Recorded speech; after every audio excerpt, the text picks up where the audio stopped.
So many people are endeavoring on a carnivore lifestyle, but there are like 7 major mistakes that I've seen so many people do that I used to do too, that when we change these, we can accomplish all the things that we're looking to accomplish by going into this carnivore lifestyle, whether that's losing weight, ending chronic disease, figuring out what's going on with our autoimmune issues, mental health, anxiety, depression, like getting control over our metabolism. Like there's so many things that we are changing and improving with this lifestyle. But if we don't fix these 7 major errors, it's going to be very hard to get there. So that's what I want to talk about specifically in this video. And I'm going to go kind of in a list form here. The very first one is that when we're starting a carnivore lifestyle, most people do not eat until they're full. And there's a couple of reasons for that. We have been in a society of dieting. So even though it's a carnivore diet, air quotes, I hate the word diet because it means that we're just trying to lose weight. Like there's all these meanings that come with the word diet, but I say lifestyle because it's not necessarily a diet. I'm not trying to minimize a certain number of calories. I'm trying to get healthy, and then the weight loss and the rest will come from that. What a lot of us have always thought is you eat less to burn body fat, let's say, to lose, have fewer calories. And while there's a part of that that's true, there's all this new science that's come out about how that's not necessarily the actual real way to get there. When we're coming into a carnivore diet, most people have been eating a diet that's heavy in processed foods and carbs and starches. And so what that means is their body's energy, the way we get energy, our brain gets energy, is through carbs and sugars and starches. So a lot of people start carnivore and they're like, okay, I'm going to minimize the amount of food because this is a lot of protein. We're kind of scared of protein because we've been told that it's scary. So if you don't eat enough food, the problem is you haven't shifted that energy fuel source to the ketones, or at least somewhat away from the sugar and the starches. So it's going to make you have way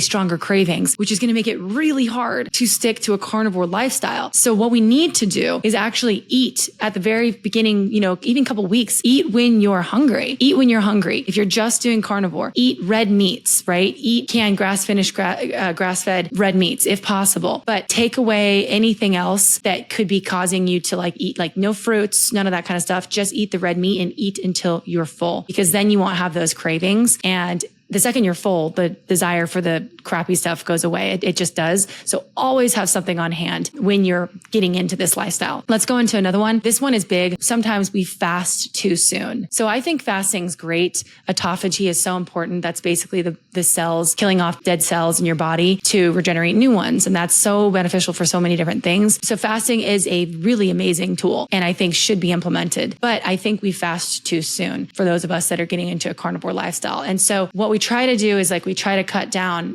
not having breakfast, or we try to just keep it to 1 or 2 meals a day, immediately off the bat, because that's what you see all these carnivore people are doing. And I think it's too soon. It goes back to the point that I was talking about not eating enough. If we fast too soon before our body has had the chance to shift its source of energy to ketones versus sugars, then we are going to be hungry and that's going to kick in those cravings. And then in a weak moment, if it's 11:30 at night and you're tired, you're going to go for that bag of chips. You're going to go for, the cookies. You're going to go for these things because all of the cravings are creeping up because you're trying to fast too soon. Fasting will naturally come about as your body shifts its energy.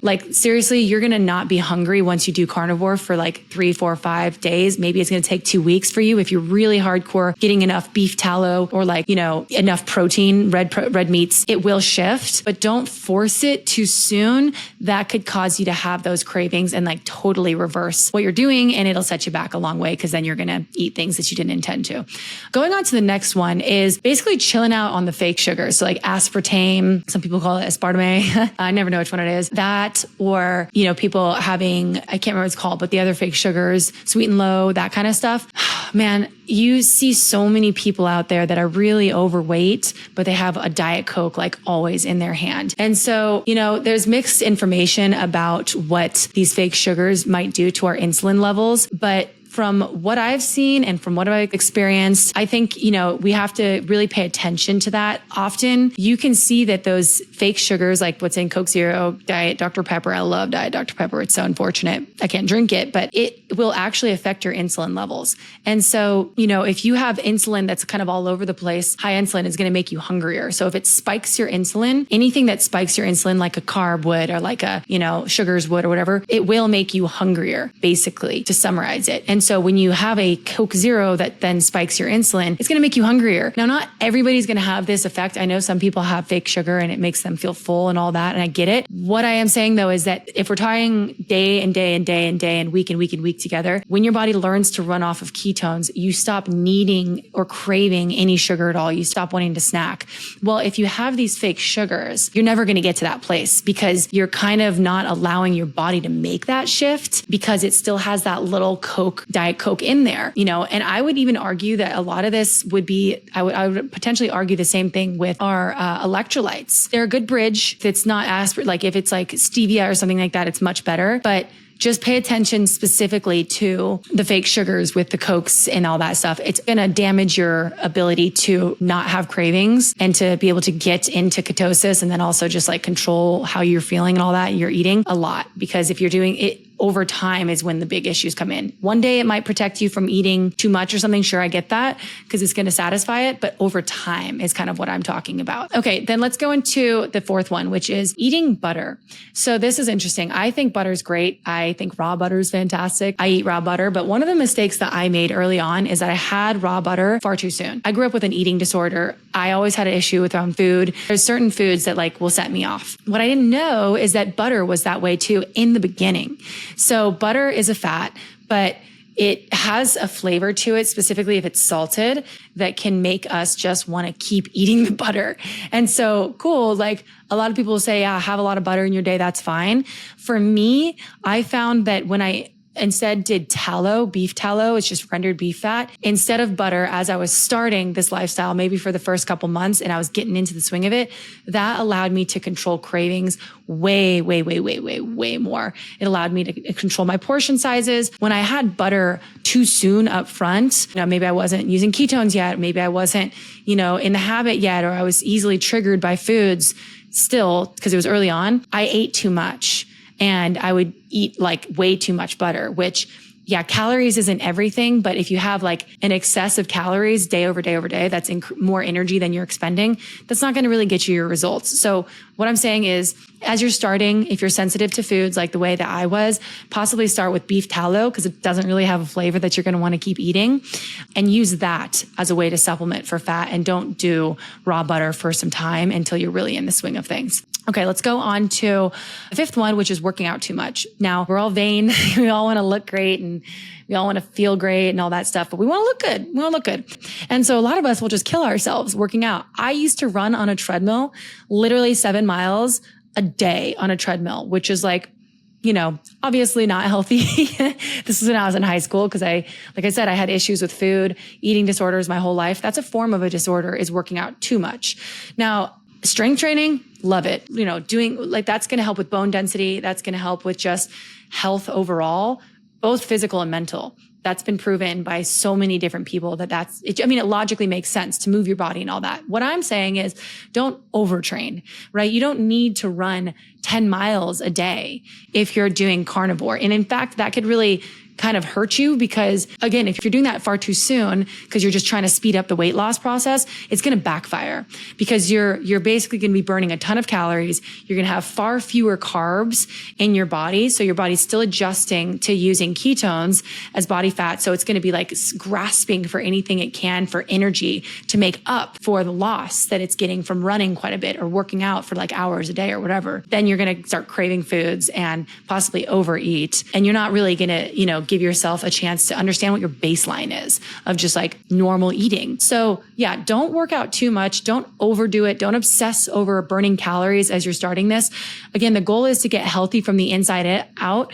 Metabolic health. We want to make sure that our mitochondrial function is going. We're going to make sure that our body is understanding how to use energy effectively. It's not just sugar. That will get us weight loss and health over time, but trying to force it too soon is going to kill it. Okay. Going on to the second to last one, not getting enough sleep, dude. That is major. So not getting enough sleep, first of all, it's going to raise cortisol. Like I am this person when I go out now, it's like I'm home by midnight because I just don't want to feel like shit the next day, honestly. I want to feel good. But when I don't get enough sleep, cortisol is increased for me, which is a stress hormone.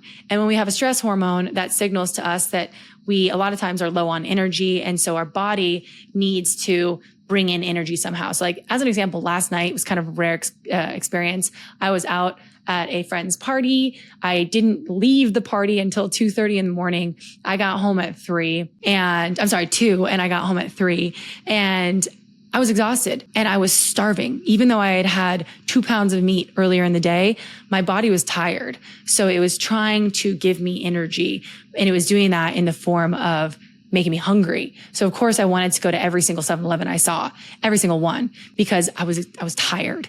And so we don't realize that's what's happening a lot of times when we don't get enough sleep, is our body's trying to get the energy somewhere. So it's going to look for that sugary thing. That cookie suddenly looks real good.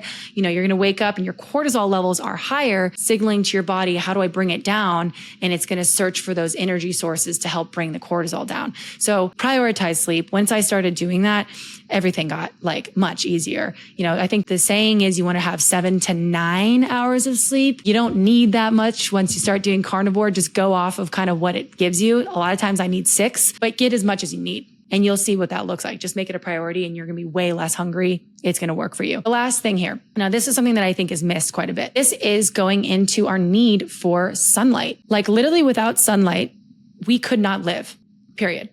Like humans and animals could not live without sunlight. We know that. That's just logical. That's just science. So with that being just a fundamental truth, we know that to some degree we need sunlight. Like we just need it to survive. Well, the thing with sunlight is I think that so much in our world, we are so inside all the time. We're siloed inside all the time.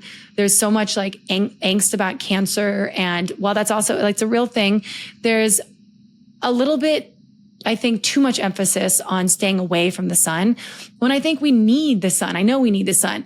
It reduces stress when you sit in the sun. When you sit in the sun for put your face in the sun for 20 minutes, your body feels those changes. You need the UVA, UVB lights. You need these, even in small amounts. Both you need different amounts of, and there's, we can talk about that later, but you need the sunlight.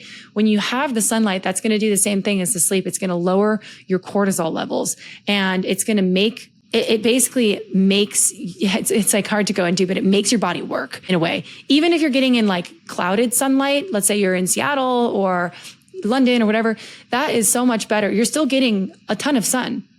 And actually a lot of protected sun too. I think that we need to emphasize that as part of this lifestyle is making the time to go in the sun. It's the same thing as making the time to go on walks, to, kind of chill out, to not be on our phones all the time.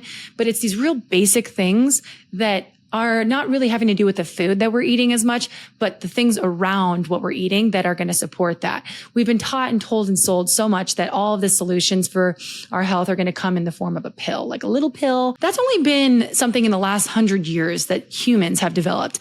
We've had the sun since humans have existed, since Earth has existed, right? So it's free to us. We know we need it to survive. We know we couldn't live without it. It's something we can harness as a tool to use in this to lower cortisol, reduce cravings, improve our dopamine levels, which makes us happier, and overall make us more happy, healthy people. So anyways, you guys, these are the top, I would say, biggest mistakes, the 7 there. If this is any help to you, please let me know in the comments below. Go ahead and drop a comment if you can relate. Share this with somebody if you think that they ought to see it, especially those people that are getting new into this lifestyle. This is really going to help them. I struggled with this when I first started, and then I became a coach in carnivore. And this is what so many people mess up because it's just how it goes. There's a lot of marketing and sales that goes into the foods that we eat and the lifestyles that we have today. And, frankly, not all of it is there for our health. It's just to generate profit. So I hope this helps you guys. Go ahead and subscribe if you're into this stuff. I talk about all things: human optimization, exploration, life hacks. I discuss all of these topics about identifying truth. And, this absolutely is one of the biggest life hacks that will get us to truth and changing our reality. So let me know your thoughts. I'll see you on the next one. See ya.